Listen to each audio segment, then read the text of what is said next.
A game of chess. The chair she sat in, like a burnished throne, glowed on the marble, where the glass held up by standards wrought with fruited vines, from which a golden Cupidon peeped out. Another hid his eyes behind his wing, doubled the flames of 7-branched candelabra, reflecting light upon the table as the glitter of a jewels rose to meet it. From satin cases poured in rich profusion. In vials of ivory and coloured glass unstoppered lurked her strange synthetic perfumes, unguent, powdered or liquid, troubled, confused, and drowned the scents in odours. Stirred by the air that freshened from the window, these ascended in flattening the prolonged candle flames, flung their smoke into the laccaria, stirring the pattern on the coffered ceiling. Huge sea-wood, fed with copper, burned green and orange, framed by the coloured stone, in which sad light a carved dolphin swam.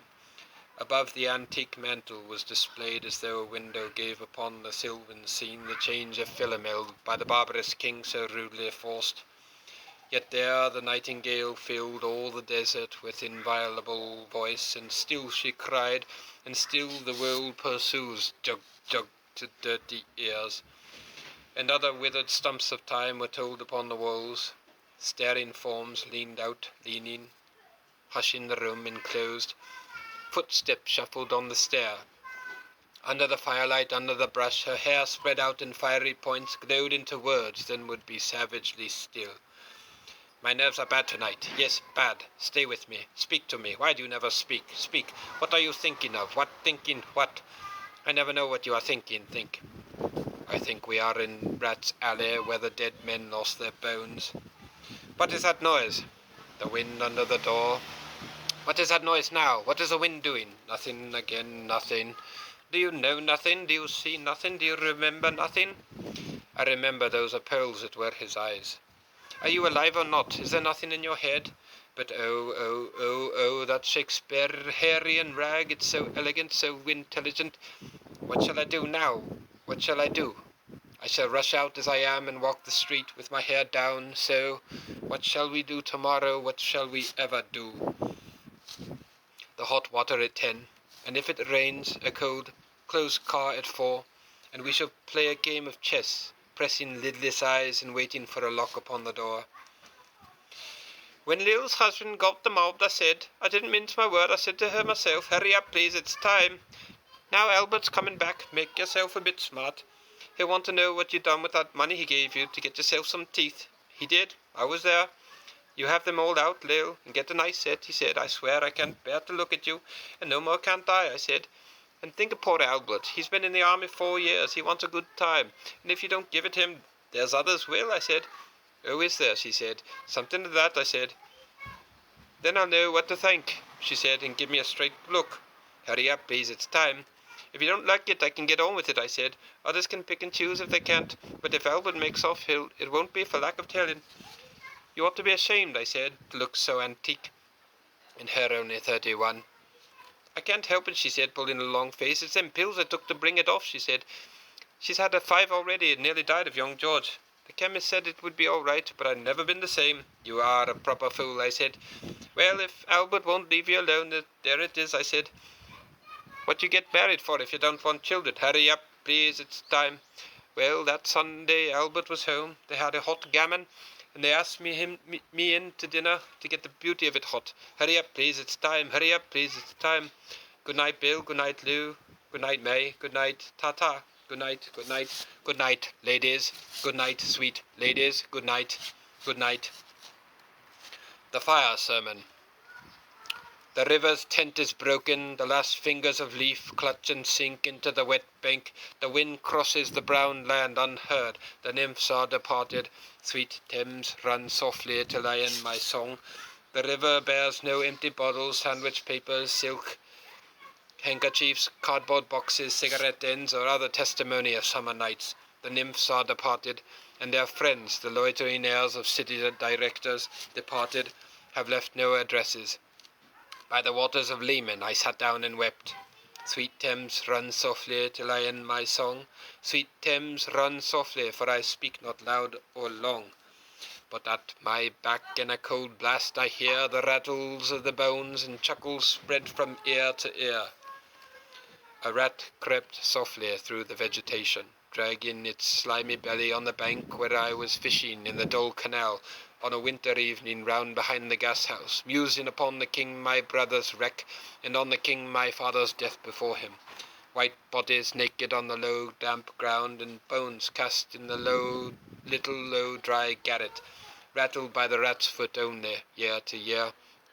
But at my back from time to time I hear the sound of horns and motors, which brings Sweeney to Mrs. Porter in the spring. Oh, the moon shone bright on Mrs. Porter, and on her daughter they washed their feet in soda water. Et deux six voix d'enfants chantant dans les couples. Twit, twit, twit, jug, jug, jug, jug, jug. So rudely forced. Teru.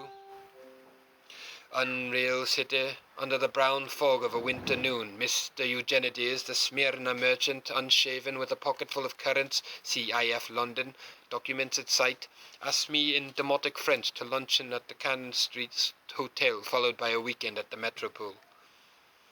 At the violet hour, when the eyes and back turn upward from the desk, when the human engine waits like a taxi throbbing, waiting, I, Tiresias, though blind, throbbing between two lives, old man with wrinkled female breasts, can see at the violet hour the evening hours that strives homeward, and brings the sailor home from sea, the typist home at tea time, clears her breakfast, lights her stove, and lays out food in tins.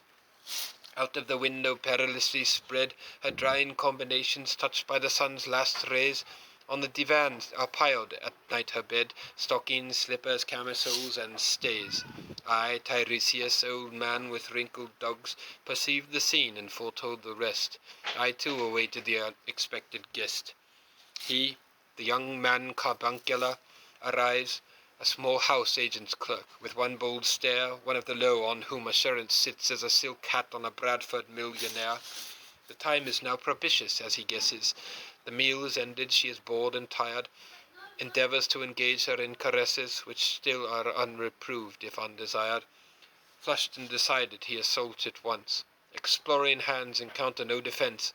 His vanity requires no response and makes a welcome difference. And I, Tiresias, have forsuffered it all, enacted on this same divan or bed, I who have sat by Thebes, below the wall, and walked among the lowest of the dead, bestows one final patronizing kiss and gropes his way, finding the stairs unlit. She turns and looks a moment in the glass, hardly aware of her departed lover. Her brain allows one half-formed thought to pass. Well, now that's done, and I'm glad it's over. When lovely woman stoops to folly and paces about her room again alone, she smooths her hair with automatic hand and puts a record on the gramophone.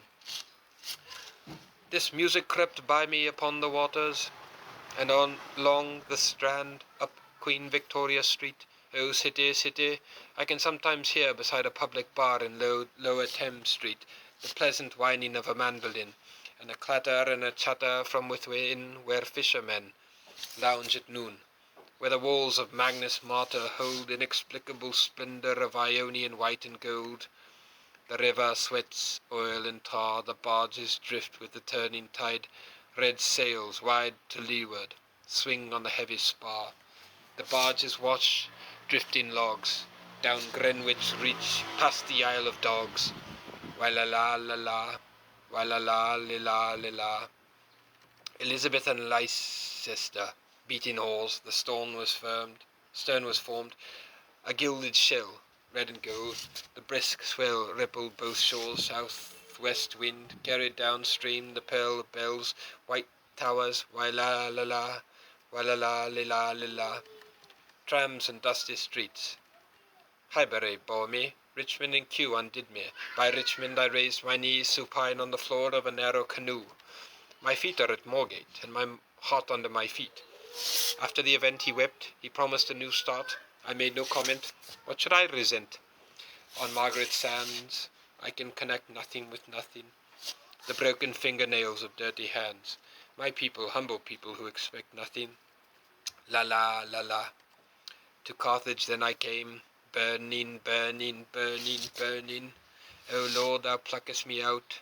O Lord, thou pluckest burning.